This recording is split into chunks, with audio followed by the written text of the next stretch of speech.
Hello guys, welcome to Pihu की दुनिया YouTube channel. Good morning. नेहमीसारखा आमच्या दोघींचा दिवस सुरू झाला. बाल्कनीत येऊन आम्ही दोघींनी जरा राऊंड मारले आणि जरा मस्तीही केली.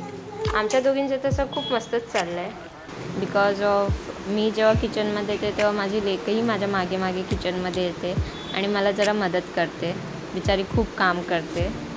तिच्यासाठी मी आणि तिच्या पप्पांनी मुंडेश्वरला जाऊन एक मासा आणलेला. तो तिला खूप आवडलेला. त्या माशाला नुसता येऊन ती बघत होती.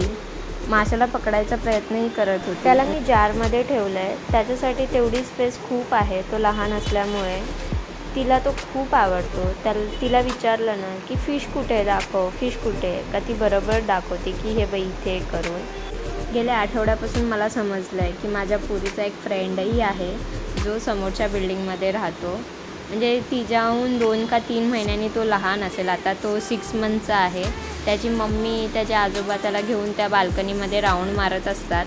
तेव्हा ही इथून त्याला ओय ओय करून आवाज देते आणि तिच्या घरातले म्हणजे हिच्यासोबत बोलतात. 2-3 दिवस मी बघत होती की काय चाललं आहे, ही कोणाला आवाज देते, कोणाशी बोलते. तेव्हा मी पाहिलं की हो, त्या समोरच्या घरात त्याची मम्मी आणि तो बाळ आहे. 6 महिन्याचंच आहे ते बाळ. त्याच्यासोबत ही डेली त्याच्याशी बोलते. तिला कसं समजते मलाही नाही माहीत, पण तो आला का तिला बरोबर कळतं की तो आला आहे, की बरोबर ती बाहेरच्या रूममध्ये असो या कुठेही असो, ती बरोबर त्या टायमाला येते आणि तिथे उभी राहते आणि त्या बाळाशी जरा बोलते. जास्त नाही, पण 5 किंवा 10 मिनटं त्याची मम्मी त्याला घेऊन राऊंड मारते त्या बाल्कनीमध्ये. तेव्हा ही तिथे बोलते, त्याच्याशी आवाज देते. त्यानंतर मग त्या पण आतमध्ये जातात व मी पण हिला घेऊन आतमध्ये येते. मग आमचा डेली रुटीन असतो की पसारा करणार आणि तिची मम्मी म्हणजे मी तो पसारा आवरणार. मी किचनमध्ये गेली का माझं बाळही माझ्या मागे मागे किचनमध्ये येणार आणि कामं करणार. तिथं काही चानाचुना भेटला का मॅडम तो लगेच तोंडात घालतात आणि मला एवढी भीती वाटते ना तिची की बाई काही घशात अडकेल, काही होईल. पण ही मध्ये लपून खाते आणि मला दाखवतही नाही. तोंडात बोट घातला का तिला राग येतो.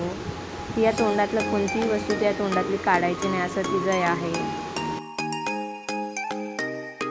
किचनमध्ये खूप पसारा केला तिने, म्हणून तिला आता मी बाहेर घेतला आणि तिला ओरडत होती. आपण तिला ओरडायला लागलो ना का खाली मुंडी घालून बरोबर ती ऐकते, शांतपणे ऐकते, मग काहीही बोलत नाही. आत्ताही तिने ना बटाट्याचा कोंब खाल्ला आहे.